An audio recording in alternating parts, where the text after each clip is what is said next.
picture to the person he's placing the curse on. So once you receive the photo and view it, the curse is put upon you. Sandy Hook idol, satanic idol, was found in the woods of Sandy Hook, Connecticut.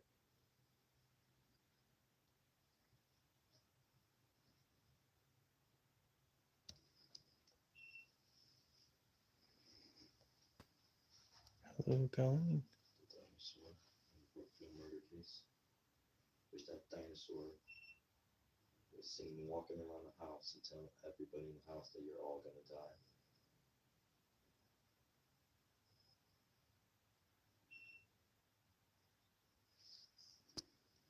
Hello, Lenny. Hello, Vicky. Haley Starr.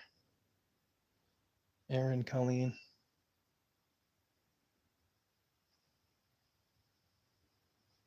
Yes, that is the real Annabelle doll.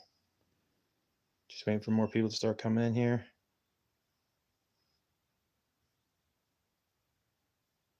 That's Annabelle.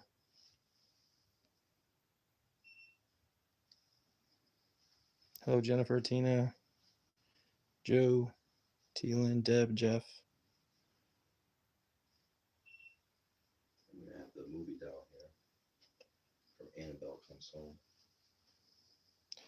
If you guys want a little walk around the museum before we start here. Does everybody know why we're here tonight?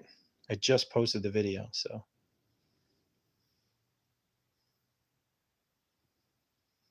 Hello, Sarah, Mike, Karen, Jay Snake, Christina.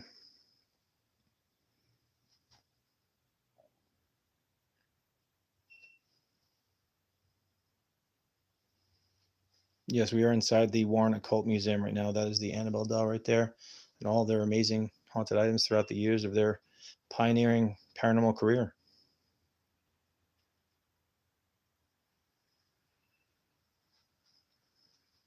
Hello, Kim.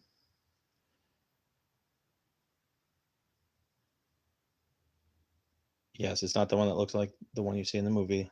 The real one is an Annabelle doll. Raggedy Ann doll. Gosh.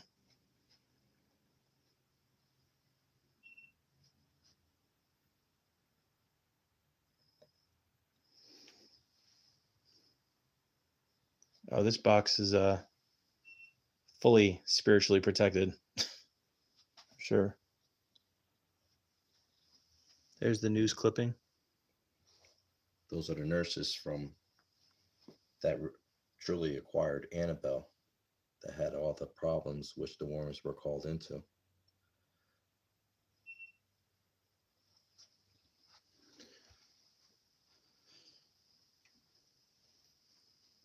Yeah, if you guys want to see a little bit around here.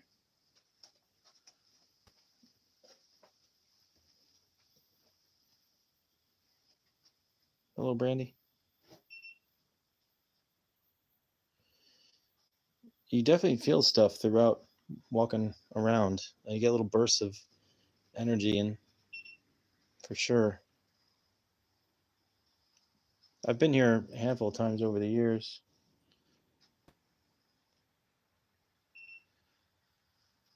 Well, these are a lot of their items here are from cases that they helped out on. Everybody, this is Dan, the senior lead investigator of NESPR. NESPR was started by Ed and Lorraine Warren in 1952, and they live on the legacy that they left.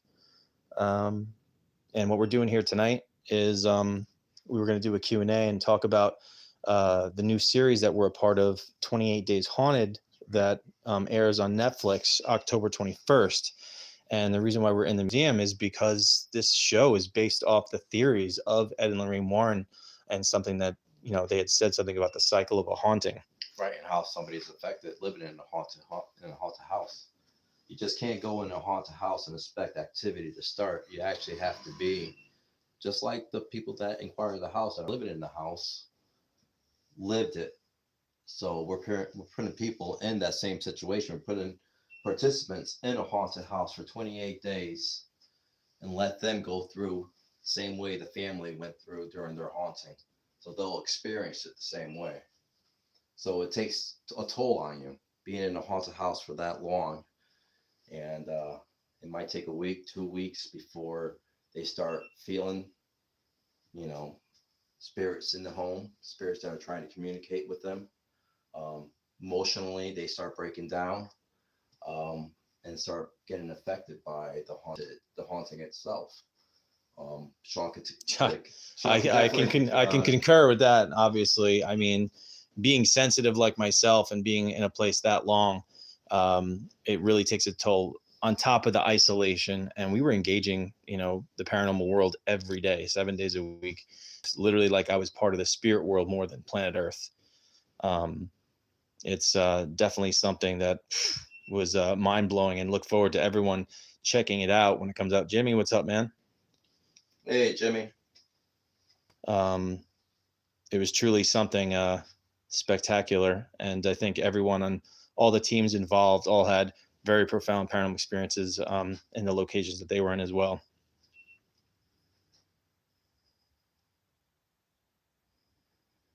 It's not like you're just in there for 28 days. If something's affecting you and you want to tap out, you could tap out. We're not holding you against your will in these locations, but the object is to gather as much evidence as possible, but survive in 28 days in that location. Yeah. Shane, are you in there yet? I think I saw you coming before. Just let me know when you're in there. And guys, Halloween weekend, if you live in the area, the Warrens Seekers of the Supernatural Paracon is Halloween weekend. It's the 28th, right? Yeah, October 29th is the Paracon. The 28th is the VIP party. If you're interested in going, go to nespr.ticketbud.com. We're going to have multiple speakers there. We're going to have Jeremy Leonard. What show was he on? Ghost of Morgan City. Ghost of Morgan City. He's also a contestant or participant, I want to say, on 28 Days Haunted. Plus, we have Nick Roth and his wife Tessa that are going to be doing their lecture, and Tessa will also be doing readings at the Paracon as well during their time slot. And we have the guys from Overnight, YouTube influencers that are on there. They're going to be on stage doing their lecture. We have Carl and They spent the night here too, right? They spent the night here, 3 o'clock in the morning, 3 a.m. It was an interesting investigation they had. It was actually a 4-part series they did. Wow. Over 8 million views already on their videos. Wow. And then we have Mike Ricksecker, the Alaska Triangle. Also, he was featured on Ancient Aliens. And who else do we have there, Sean? Am I missing somebody? Ryan Buell. Ryan Buell. Ryan Buell from Paranormal State. We're really close with Lorraine. He's also going to be one of the speakers. So yeah, we're going to have a great lineup. Multiple vendors, probably close to 150 vendors. And plus we have the Warren's Occult Museum. So you'll be able to see Annabelle in person. This case I built. Built it with my hands. The stain in this case that was used here was used with holy water and holy oil. Also put 3 crosses on there, one on the top, one on each side. That represents the Trinity. Plus you have 2 St. Michael plaques on each side. Plus behind the black felt is the Lord's Prayer and the St. Michael prayer. All this contains whatever is attached to Annabelle in this case. I built this case for your protection, so when we bring it to our events, to the Paracon, everybody's protected. We also have other items. We have right here is the doll they used in Annabelle Comes Home. This is the real doll they used. Over here we have the Sandy Hook idol. This was found in the woods of Sandy Hook, Connecticut. This idol caused havoc, believe it or not, on Lorraine. Lorraine was hospitalized. Didn't it throw her? It threw her across the yard, and she was put into the hospital. She couldn't speak or talk for like 2 weeks. Wow. So Ed believes this was the curse that uh, wherever you call it, a witch doctor or whatnot, put that curse on Lorraine. He couldn't put the curse on Ed because Ed knew the rituals of protection from the spells that he was casting on them. This right here is the shadow doll, which this doll was used also by a witch doctor that will put curses on his enemies. He will actually take a photo of this doll, write the curse on the back of the photo, and mail it to them. Once they received the letter, opened it up, viewed the picture, the curse was placed upon them. Wow. And this doll here, this was found in the woods somewhere, right? That was found in the woods of Sandy Hook. So is there just random people that found it, or? There was a hunter that was going through the woods and he stumbled upon it. Plus, there were other people that contacted Ed and Tony and said they also ran into this idol in the woods. Wow. Yeah, these items are all going to be at the Warren Seekers of the Supernatural Paracon. So for tickets, where do they got to go again? nesbr.ticketbud.com. It's going to be at the Mohegan Sun Casino in Connecticut. It's going to be one hell of a Halloween weekend. So join us. It's going to be something else. A lot of amazing speakers and these amazing, interesting, creepy, haunted items that the Warrens have here in their museum, including the infamous Annabelle doll over there. Let's see. You want me to hold it? And I'm gonna see if I can get Shane in here. 1 second, guys.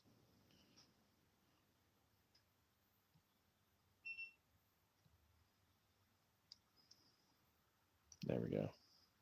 I'm going to get now Shane Pittman from Holzer Files, guys. He's also another participant in the Netflix series that's coming out. We're going to have him come on here. We're going to answer some questions regarding the show for a little bit.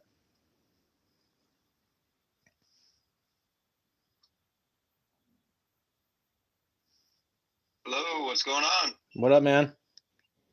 How's it going? Hey, Dan. Hey, Sean. what's going on, Shane? How you doing? I guess you can just look this way. Pretty good, man. Pretty good. We'd like to welcome you to in the museum. Yeah, welcome to the Warren's Occult Museum. Yeah, man. For everybody that's tuning in, this is like a once in a lifetime thing to be able to look inside the museum and check it out. It's pretty cool. A lot of history here. A lot of history. Oh yeah, for sure. So yeah, guys, we wanted to. Does everybody say yes or no in the chat if you're aware of the Netflix series 28 Days Haunted that we're a part of that comes out October 21st on Netflix? Is everybody aware of that?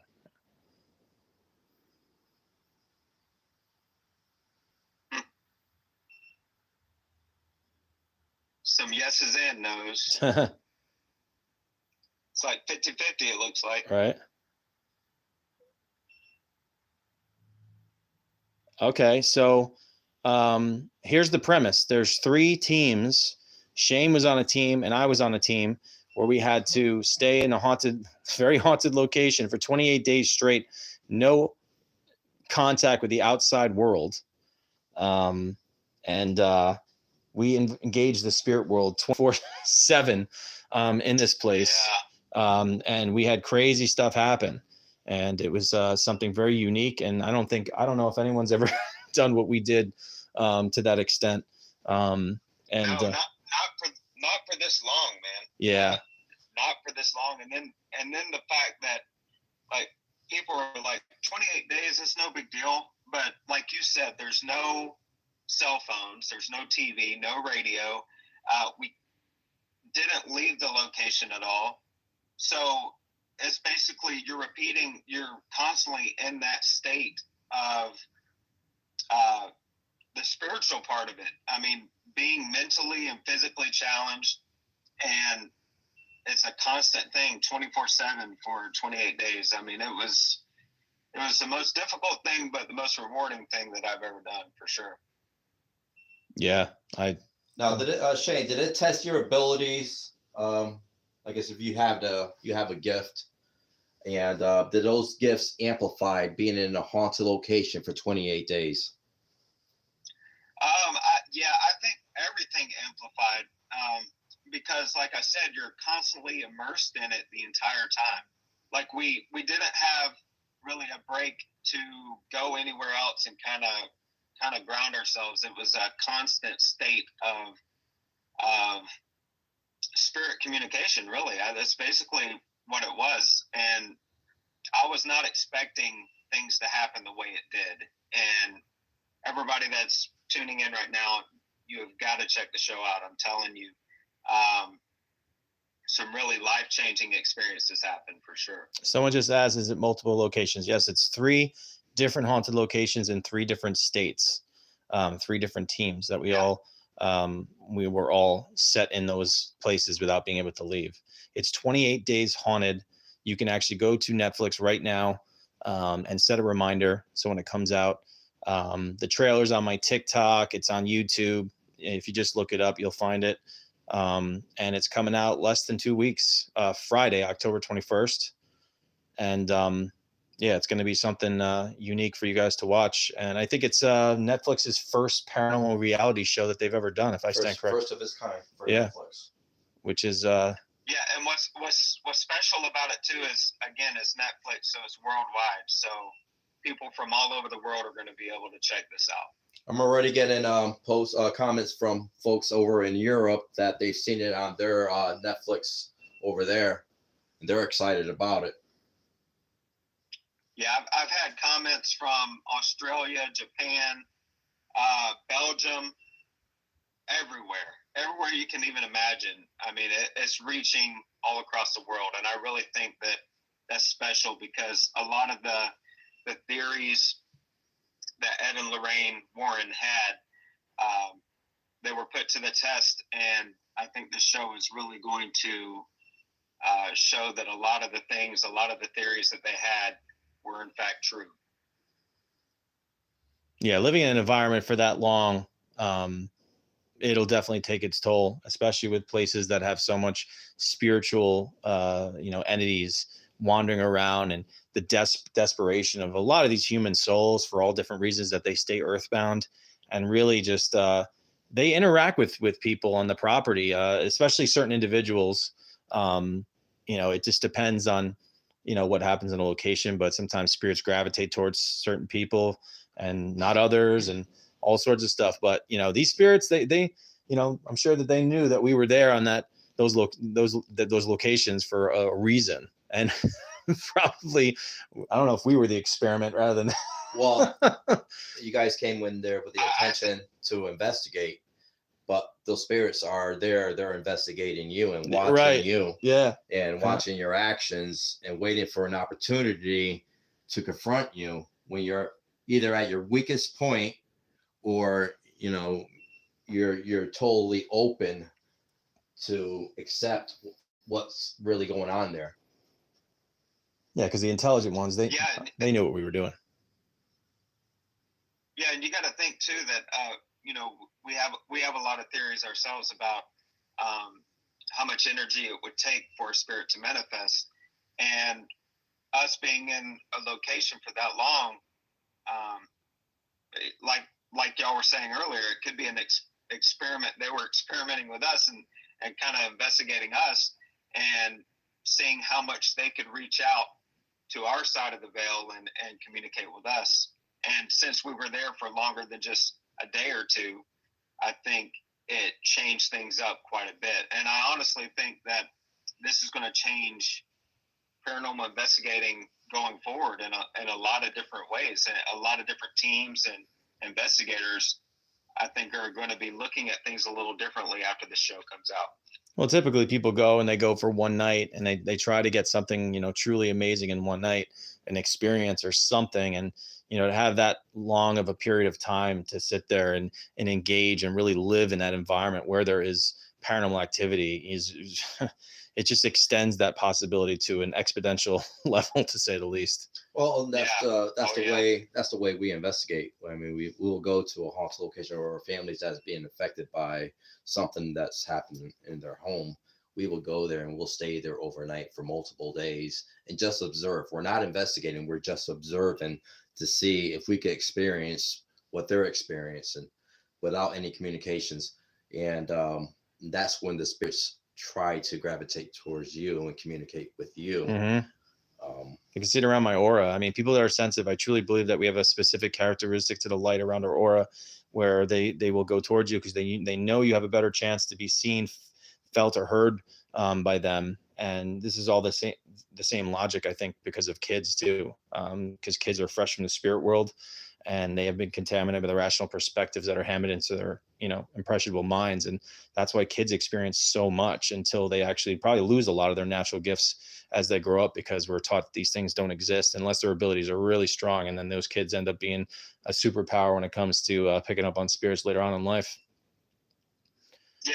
And to touch on that a little bit, you said, as kids get a little bit older, and I think it all goes into the programming from social media, from TV, from all of that.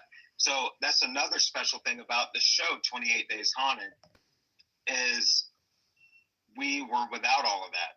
So I think it was almost like a reset too, like, because I love social media as far as with the people that interact with me and the fans and everything like that.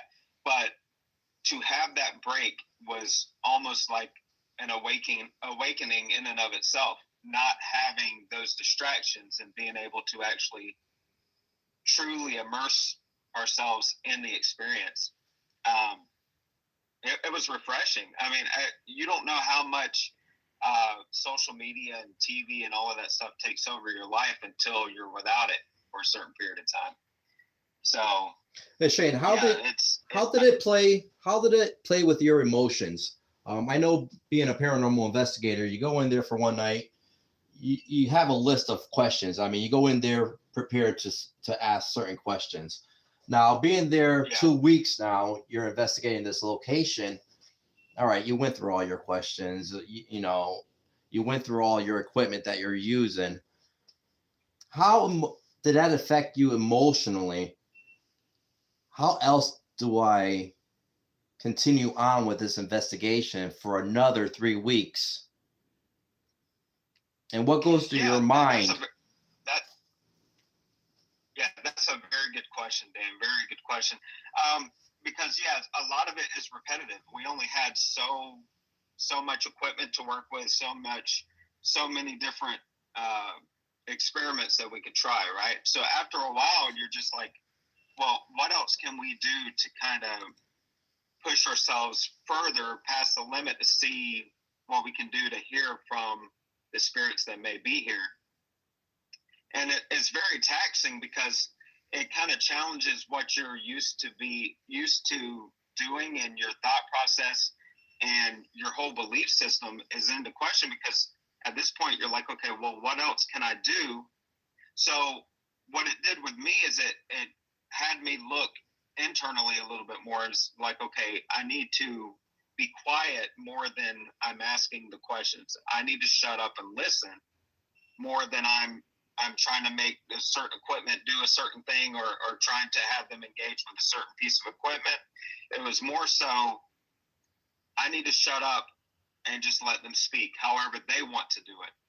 And that's the hardest thing, because you're after a certain time, you don't know what's going to happen. You don't know if anything's going to happen. But it was something that really taught me to just be quiet, sit down, and listen. And I'm so glad I did. I can't go into detail, but once the show comes out, I think people will get a better glimpse of what I'm talking about. Somebody was just asking if we knew, did we do any research before we went to the locations? No. We didn't know anything, guys. We had no clue where we were going. Yeah. We knew which city and state. But other than that, we had no clue which location we were going to, what location. We were completely blind going in. Nothing until you actually take the the blindfold off, and it's just like, yep, there we are. Now going into go ahead. And for me, even when I took the blindfold off, I still didn't know where I was at. I didn't know of this location beforehand. So it was crazy. Now, Shane, and this is for Sean too. Now, going into that location with other investigators, a group of 3, some locations were a group of 2. How did that go working with others for that long in that location? Did you guys start going at each other, or I mean, I'm just being honest here. Is it, I mean, what happens? Like I say, you get emotionally broken down being in a location that long, and you're there with two other people. How did that affect you? How did that affect all the other participants in that location? Well, I had two other teammates, Ray Causey and Amy Parks. And Ray Causey is a really good friend of mine. I've been investigating with him for over 10 years. But I didn't know Amy outside of just the normal circles and stuff. So it was a unique experience because, I knew of Ray, but I never lived with him for 28 days, right? Right. And I didn't know Amy, so that was a new experience. So that was, like I said, unique because me and Ray were like brothers. So we fought about the most minuscule things you could think of. We would fight about. Like if there was a brown spot on some meat and I thought that it was bad, I told him, "Hey, look, you're not cooking this. I'm not eating it." He would get frustrated, upset, throw all of it out. I hope they put that in the show because it was the funniest thing ever. But at the time, I was so mad because I was like, dude, just little stuff like that really weighs on you, and you get irritated at times because you can't leave. There's no outlet other than talking to other people or going to read a book. Other than that, there's no outlet to where you can release any frustration or anything like that. You have those teammates to rely on for emotional support, to rely on completely. So it's a learning process, but you know what? I'm thankful for the team that I had. They're great investigators in their own right. Ray is, we've gotten closer since all of that. Ray Causey is an excellent investigator. Amy, she's a sensitive and she investigates as well. I'm thankful that I was put into the team that I was because it helped me grow and learn as an investigator myself. So good. Sean, same question for you. I mean, obviously, I've before this experiment, so to speak, I've investigated places like 7 days in a row, constant. I've done 7 different haunted locations, 7 days in a row. And, yeah, it's extreme and a lot of stuff happens, but there's breaks. You can go out into a social environment. You can go out to the restaurant and be, out with people and do these things. It really kind of breaks it up and you can actually not be so hooked into this thing. And this is just a different ball game. As it furthers itself, as the weeks go on, it's just, being in the house now, Aaron and Nick know each other. So, being in the house now, Aaron and Nick know each other. So, I was kind of like, on my own too. And like, the only thing that I brought with me was my guitar because it was just the only outlet that I had to escape, to be creative and stuff. Because again, I had nothing. It was the voices in, I mean, playing the guitar or just creating stuff. It's just, the spirits just being there and experiencing every single day. And yeah, working with people you don't know and living there that long. The spirits that are intelligent, they know what's going on. That I think they, knew what we were doing. And, that plays into some of the story that goes on in the show too.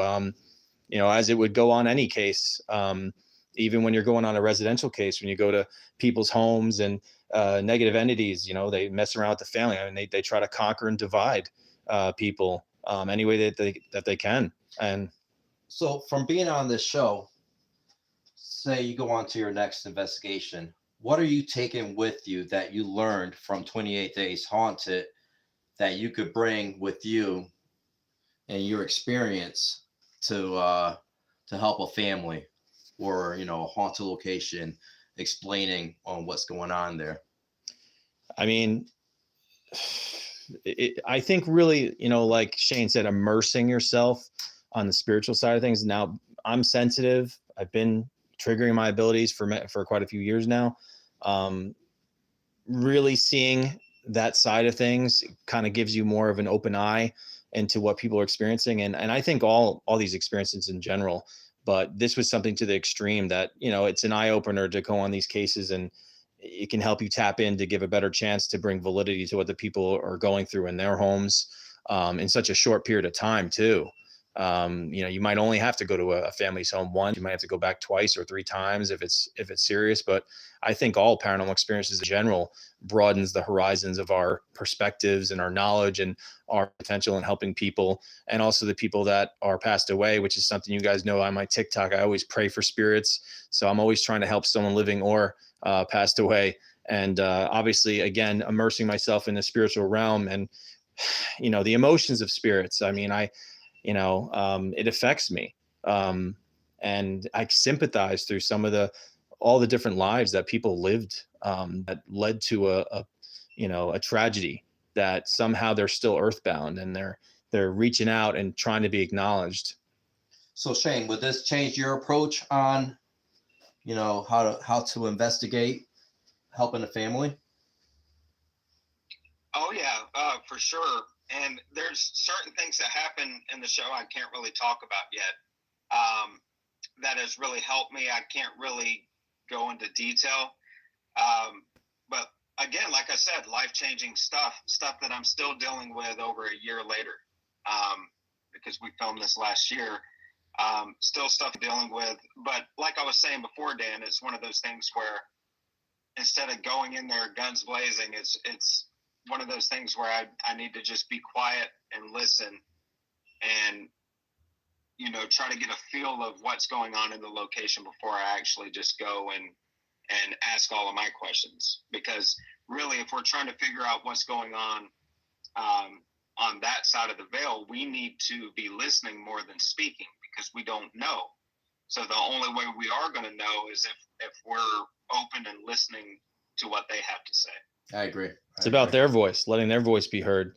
We're so curious and we're so desperate just to get an answer and get a piece of evidence, but showing that respect. And I think that's something that resonates with me for many years leading into this as well. Is I think your intent is also connected to the characteristics of your aura as well. And when you go onto a property and you're investigating there, and then for us to be there that long, and this is just a broad principle here, is that I believe that, again, spirits will connect to certain people because they know that you truly sympathize towards what they may have gone through when they were living.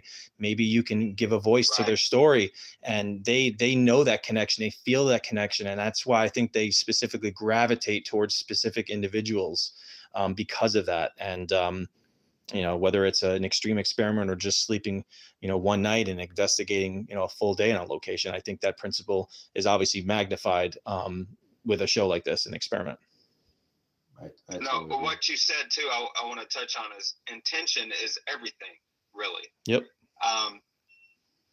Whenever you're going into, and I preach this all the time, but you're going into a lot of locations, and if your intent is to go and find something, the darkest thing there, or the most evil thing there, 9 times out of 10, that's what you're going to draw to yourself.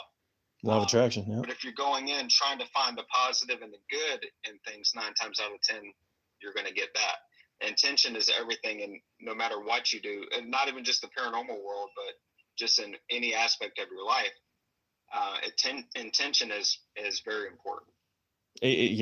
Intention behind everything in the paranormal. That's why, obviously I know people have different methods to do stuff, but I mean, I personally, I would never provoke. And I know a lot of people say, oh, just try to provoke and stuff like that.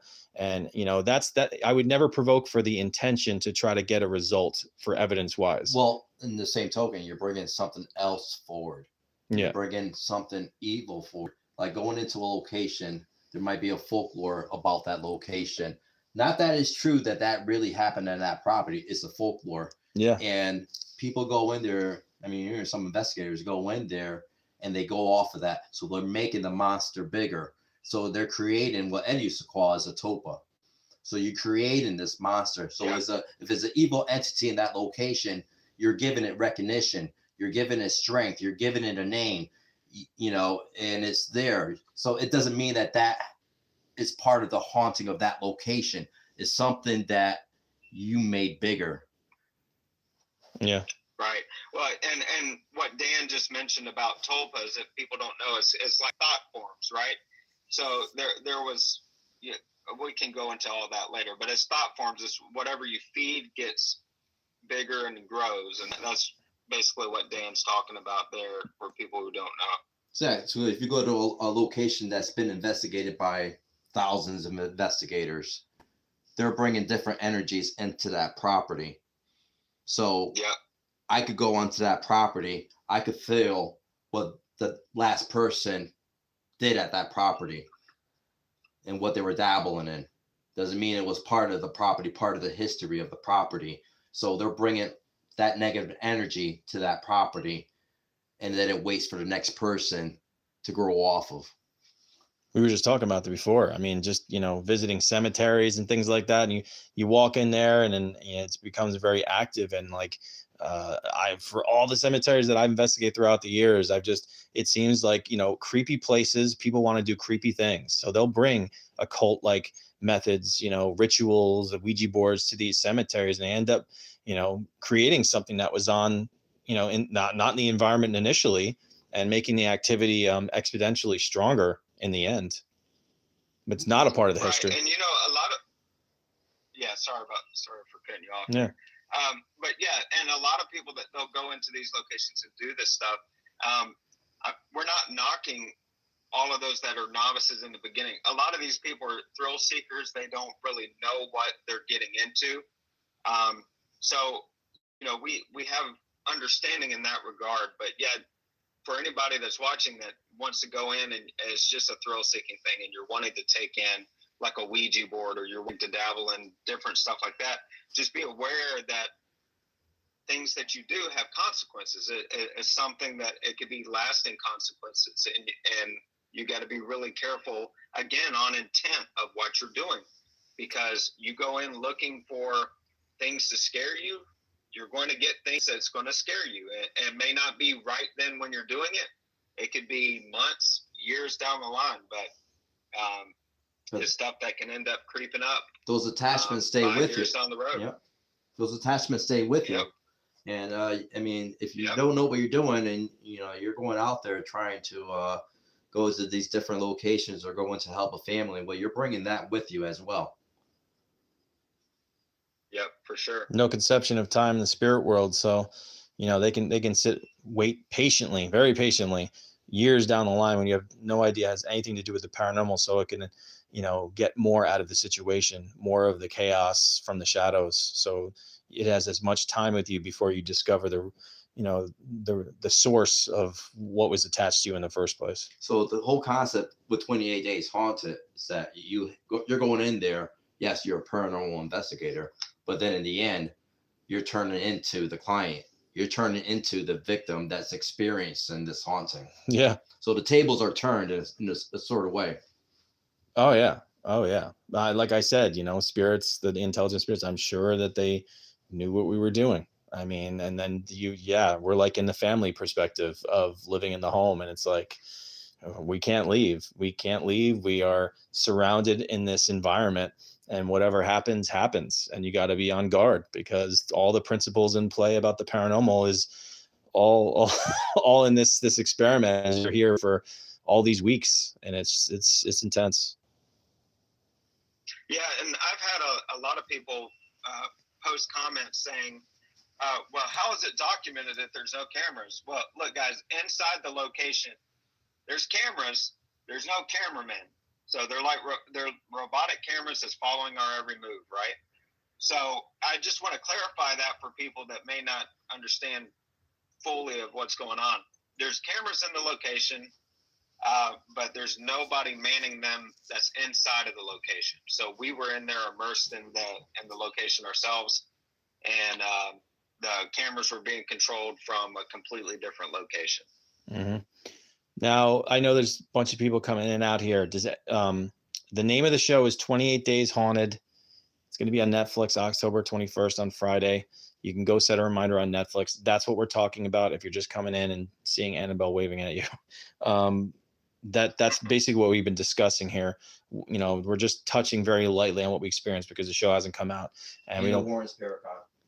And the Warren's Paracon. The Secrets of the Supernatural Paracon. It is October 28th, Halloween weekend.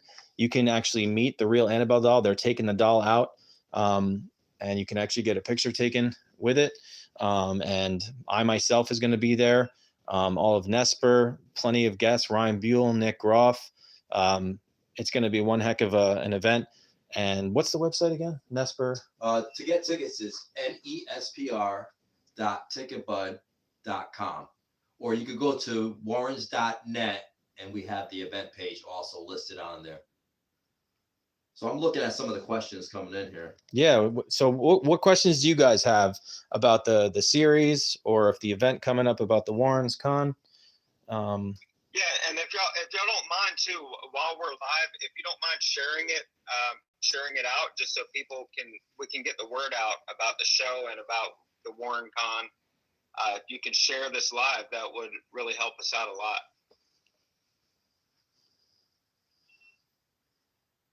So does anybody have any questions pertain to the Warren's Paracon, could pertain to 28 Days Haunted, or it could pertain to the Warren's Occult Museum right now with Annabelle right in front of us? Someone says, is it dangerous that you guys take the doll out of the box? Well, yeah, that's why he's got these specialized gloves. Dan, you want to show him the gloves? Yeah. That's just really cool, these gloves, actually. This is how they transport the doll with these gloves right here. All right. So I've been transporting Annabelle in this case. I think there's only a few people that handled this doll. Was actually Ed Warren himself, Tony a couple times, and myself. I usually transport her mainly all the time now. Only reason why I do that sometimes is I need to reinforce this case, get it ready for the next event. I will take Annabelle, I'll put her back into Ed's original case. Right now, I have another doll here in this case. It's creepy looking. Well, this doll was known to have started fires in homes. It's one of the reasons why you see nightmares. one of the reasons why you see that her hands are taped up. The stove will go on in the middle of the night, terrifying the family. Also, the house caught on fire and burnt down. This doll did not get burnt in the fire. No damage or anything. But look at those eyes on that doll. Yeah, those eyes are really unsettling. Well, anyways, reasons why Wade Kirby created these gloves for me. You're not supposed to touch Annabelle with your skin. Not supposed to have any of that contact. So, because then your aura mingles with that doll's aura.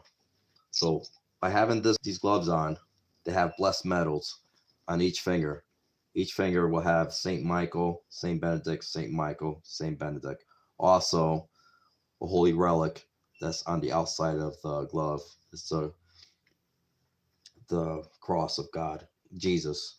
So I put these gloves on for my protection from that doll. That doll has affected me in some ways. I mean, I've gotten into a 3-car accident right after I had moved this doll. I was going to go help a client sitting at a red light at a 4-way intersection. 3 cars come for me from all directions, blows my car back like 30 feet, totals the car, all the windows blow out.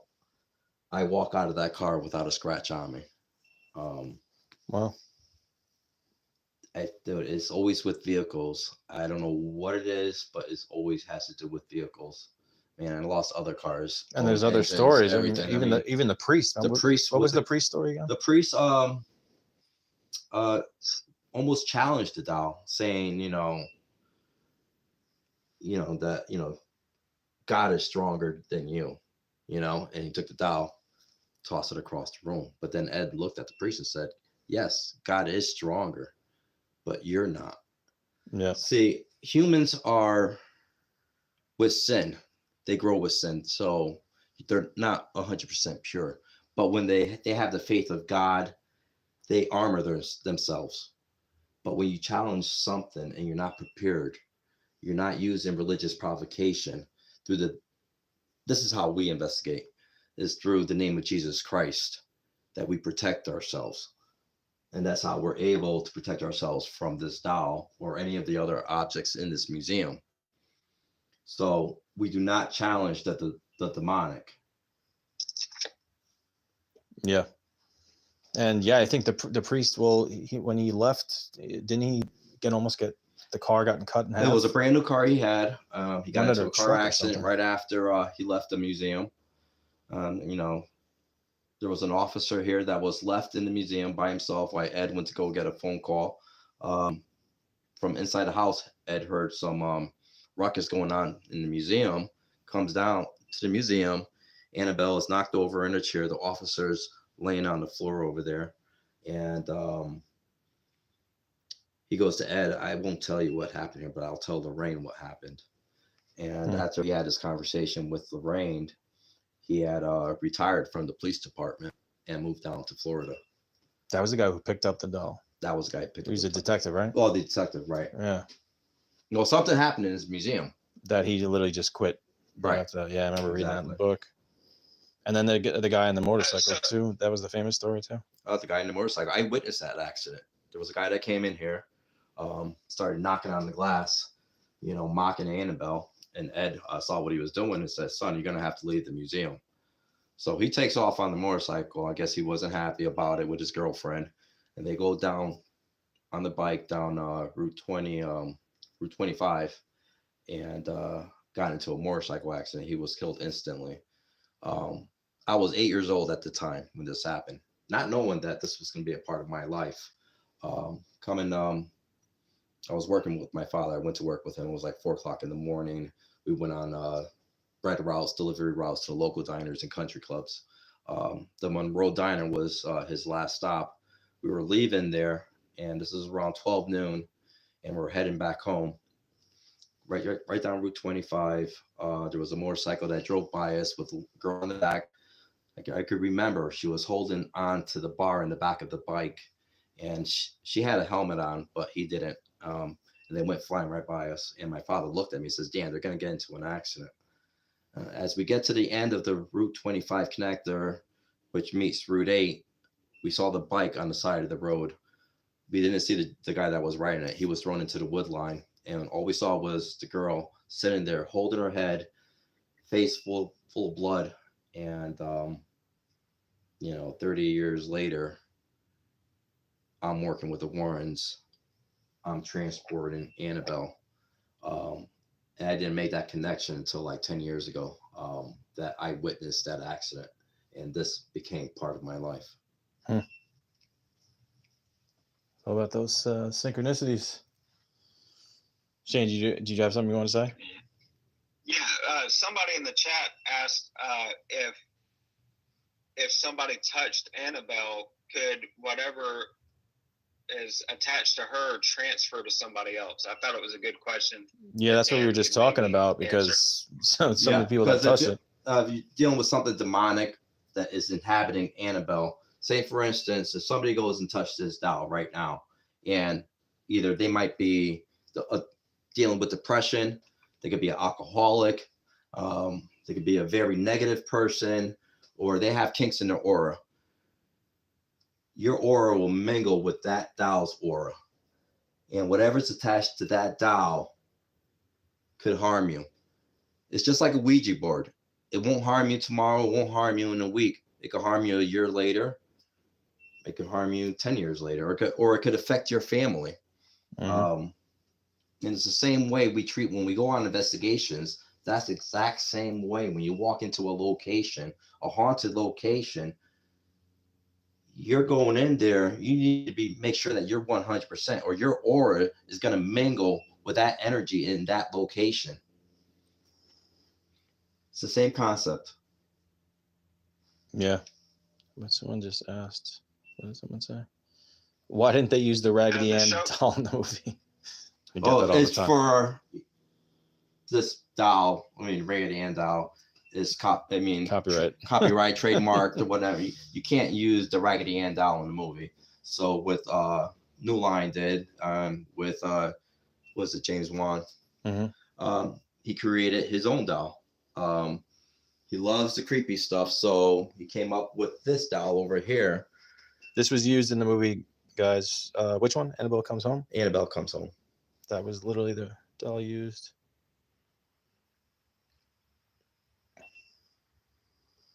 I think a lot of people, I'm sure you guys get that question all the time.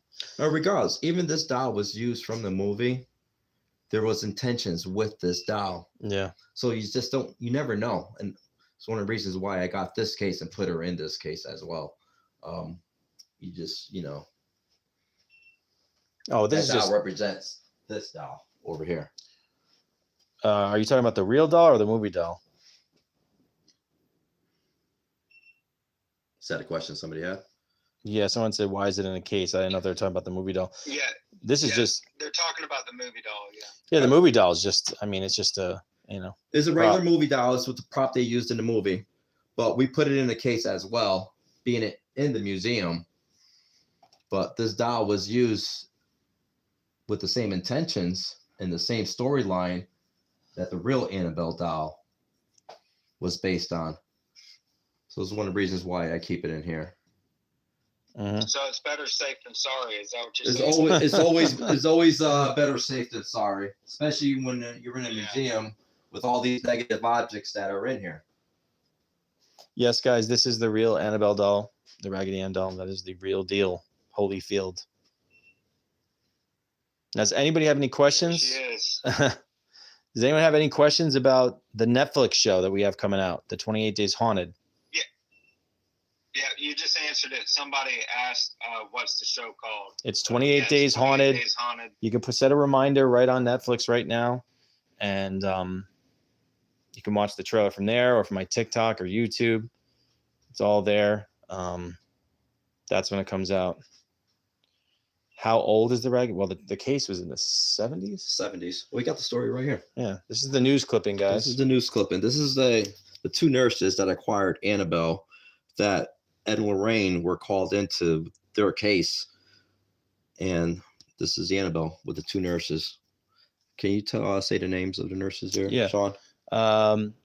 Horrifying doll. Wearing crucifixes to protect them against evil spirit, which supposedly is possessing the Raggedy Ann doll. Marguerite Tate and Annalie Goetz of East Hartford relate to the Herald, a horrifying tale of the supernatural. And that's Ed Warren right there when he acquired Annabelle. Sean, somebody asked if you had ever touched Annabelle. No.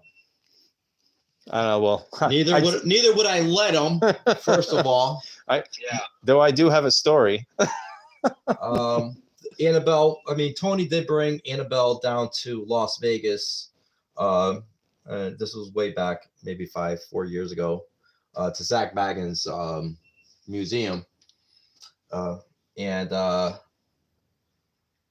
he was told not to touch the doll. This was supposed to be for a haunted episode on Halloween, and Zach got tempted to touch this doll. Something was drawing him to the doll, and he was told not to touch it. And Tony was warning him, Zach, don't touch the doll. Zach, don't touch the doll. Well, Zach reached for the doll. Tony went in there, grabbed the doll, took it out of that museum, took it back to the hotel, got back on the plane, and came back home. This will be the last time that doll will ever go to that museum. It's something not to mess with or touch. And you need to be 100% pure, protected, and to keep you from, being attracted to this doll. This is one of the reasons why I have this doll in this case. And when you come to the Warren's Paracon and view this item, you're not going to come near this case. We're going to have a rope barrier around this case, but you'll be able to come view the doll. There were people that came into this museum with the intentions just to come see the doll. It wasn't to come see Tony, myself, Lorraine. She said, I came here just for the doll. And when she had her picture taken with this doll, those black button eyes, there were a set of eyes that looked like human eyes. She was standing here, and those eyes were looking at her. Never seen that before. We actually have a photo of that she provided us. They look like human eyes, both in there, staring down at her. That was her intentions to come in here. She was just focused on Annabelle. So for that, those auras, when I say they mingle, that doll knows what your intentions are. So yeah, so Dan, somebody asked a really good question. I was wanting to bring it up. Sorry to interrupt again. Somebody said, well, can't spirits just move through the glass? Like any spirits from Annabelle, can't they just move through the glass and reach anybody they want to? Through any old box, yes. Any case that, you know, we could put a haunted item in there. With our religious beliefs, and it doesn't have to be everybody's religious beliefs, but these are our religious beliefs, and this is how NASBR was founded, through the Catholic faith, and that was Ed and Lorraine's faith and myself. So the reasons why I built this case, I put the 3 crosses on there.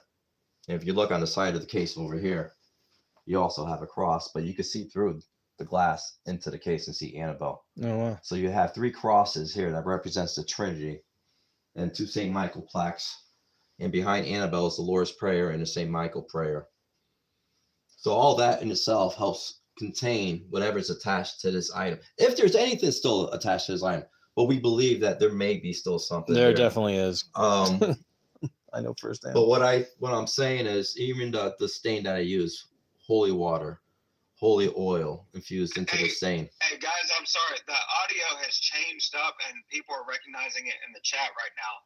Yeah, y'all's audio out of nowhere. Once you started talking about that, Dan, the audio. And I'm telling you right now, that's what happens when you start using the religious aspect of protection of something that's evil or demonic. It doesn't like that. So by me explaining to you, it doesn't want me to explain to you that all this is protecting us. Sounds like y'all are underwater right now. It sounds crazy. And I've still continued to do this because that is my belief. That is my understanding how to protect everybody around me. Yeah. And that's when you say, you know, when somebody says, you know, well, this box can't hold that in there. I made special precautions to help keep that contained into this box. Well, you know, how many years ago when it happened to me, like there was something strange about that, because that was not long after it was in Vegas. And then when it was at that event, we were standing right in front of the doll and the lock came loose. The lock came loose. And either of these locks right here. It was all right. And this right here, this lock, this latch right here. And then when I returned this case to the museum, I had a St. Michael pendant on here. And it broke off and flew across the room. Y'all don't even sound like the same people. I'm sorry for interrupting, but it doesn't even sound like y'all's voices. Well, what I think we need to do is let's step outside the museum for a couple minutes. Yeah. Because once you start explaining about these objects by using the religious, you know, word of God, you know, things start to increase in there. It came back right now. Keep talking. Check 1 2. Oh my God, dude. So right now, Dan, it's a lot clearer right now, right? Something. Wow. So, for instance, these guys from Overnight came in here and they were doing their interview with Tony, and Tony was explaining the exact same thing I was explaining, word by word almost. And they're K2. They will put it up to Tony, and it will start going crazy. Mm-hmm. And they did that for like 5 minutes. They couldn't understand why it was going off. Tony comes outside of the museum. They put the K2 back on him. It's nothing. So what you just experienced inside the museum is exactly what happened. And that's why we need to step out for a little bit, gather ourselves before we can enter that museum again. Interesting, Chris. Hey, everybody in the chat, did y'all hear like a deeper voice behind Dan's voice like at the same time? Oh, yeah. Or was that just me? It sounded a lot deeper. You just heard Yeah, it. y'all heard it. Okay. I'm gonna mark it with my thumb I just was, in case. I'll mark it here too. I usually mark little things on my video if something. You heard like a deep voice? Yeah, so Sean, while he was talking, it was like a deeper voice was in unison with his voice at the exact same time. My voice? Creepiest thing I've ever heard. Oh, jeez. I'm getting chills right now, to be honest with you. Well, Yeah, we're coming close to we're coming close to 9 p.m. So we gotta get out of here before 9 p.m. Okay, well, it may be a good thing, honestly. Maybe a good thing to like just step away for a little bit, because that was crazy, man. So we're talking. That's why I asked the chat, because I didn't know, but yeah, everybody in the chat heard it too. So when we go to a haunted location, like for instance, like 28 Days Haunted, if somebody goes in there with those intentions, like I just did, and talk about protection to protect yourself from something that's evil, this is what you're going to experience. This is what you guys just experienced. So being in a location for that long amount of time, and you start thinking of different ways to investigate, maybe that's my way to turn my investigation over, is to turn it into the spiritual protection part. Yeah. Yeah. Ed always tried to get the groups out by 9 p.m. because that's when the activity would start sparking up in the museum. That would explain why stuff may be happening right now. I'll tell you what, It's like it's about to amp up. Let me restart the TikTok really quick just to make sure it's okay. So this way I don't lose the video too, because if it gets messed up, I'm curious because I could listen back if something happened with my voice. I don't want to lose it. I'm going to start it right over and I'll just bring you back in, Shane. Okay, sounds good. That was weird.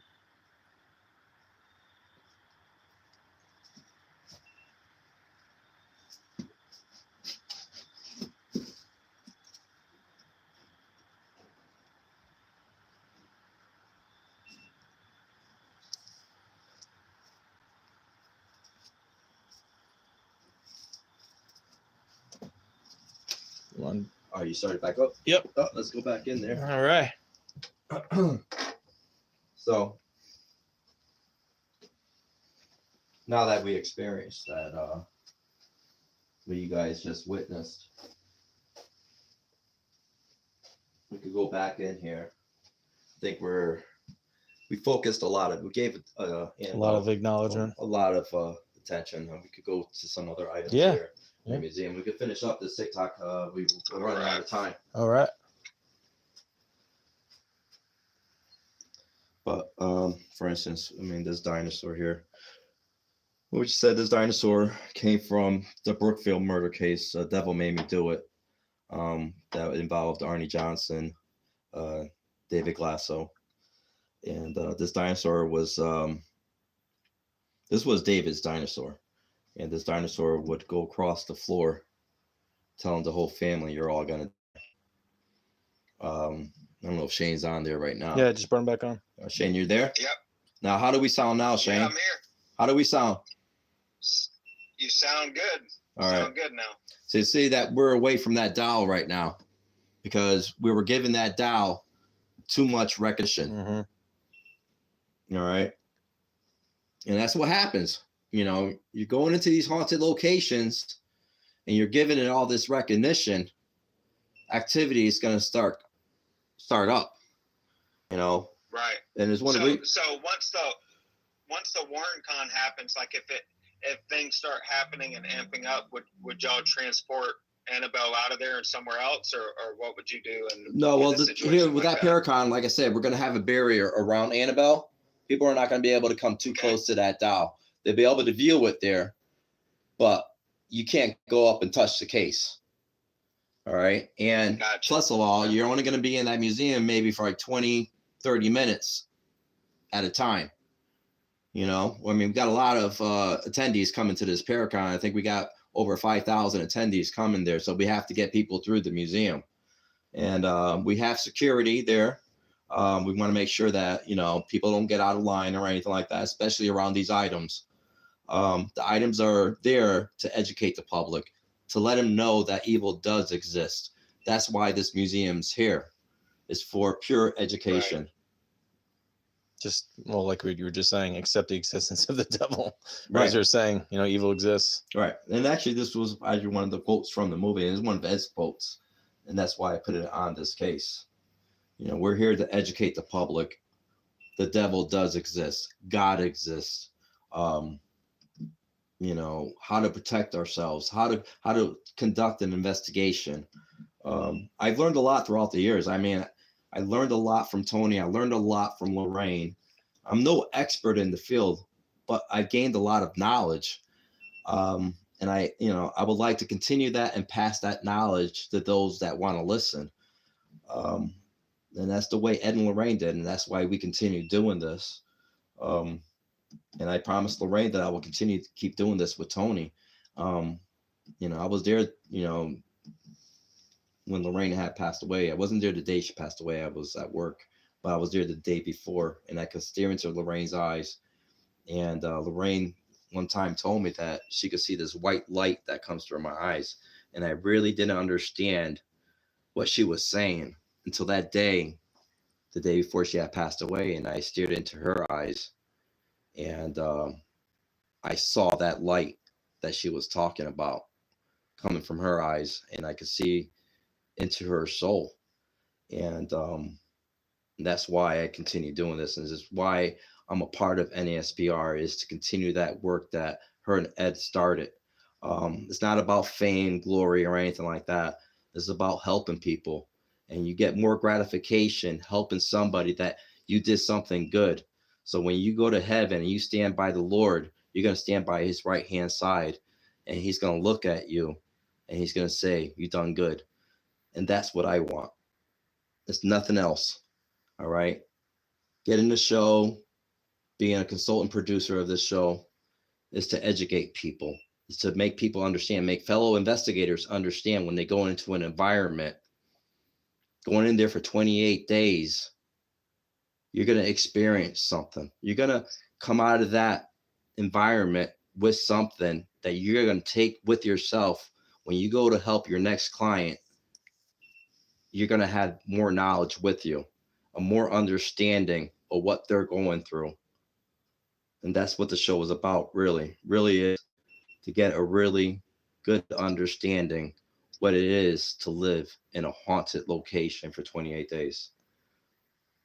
And this is only the first step. I mean, there's more down the road. There's more coming. But for me, it's not the fame and glory. For me, is helping people, educating people. And that's, to me, that's 28 Days Haunted. That's awesome. That's awesome. For people that are just joining in, remember, 28 Days Haunted, that's the show that we're talking about. It's coming out on Netflix October 21st. So you can go to Netflix right now and set your reminders. And it's worldwide. So if you're tuning into the TikTok from wherever you are, it's worldwide. You'll be able to watch 28 Days Haunted October 21st. We really can't wait for you to check it out, see what we're talking about. And the Warren Supernatural, Seekers of the Supernatural, it's October 28th at the Mohegan Sun. And you can just type that in Google, or go to Nesper. What is it, Dan? Nesper? NESPR.ticketbud.com, or go to warrens.net to our website and view our events page, and you get your tickets through there as well. I think maybe just take one more walk around the museum. All right. and we got to get out of here because we're running out of time. Yeah, my light died on my phone too, so Hopefully no stragglers for Sean tonight. yeah, for sure. Or Shane. Oh yeah, it's all you, Shane. Well, Shane, I want to thank you for being part of the show, and same to you, Sean. Yeah, thank you for having us. And no, we appreciate you, Dan. I know it was a lot of the behind the scenes stuff, but I really appreciate all that you do as well. let's hope that we have a successful show, and we have many seasons ahead of us. And Absolutely. we want the viewers to enjoy the show. It's something different that's out there. That's anything that's out there right now is different, is raw, and this is how we want to show it. Yeah, for sure. Someone was just asking, does the 28 days have something to do with Amityville? Well, the reference is connected to Amityville because the Lutz family ran out of the house after 28 days, which we can show you the article right here about that.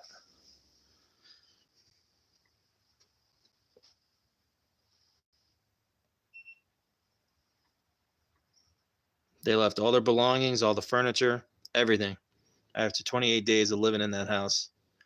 Boy, I would love to have 28 days in that house. I don't know about you, Shane. Yeah. Oh yeah. That's a bucket list location for sure. I think that's my number one. Oh, you guys can do it. I'll watch.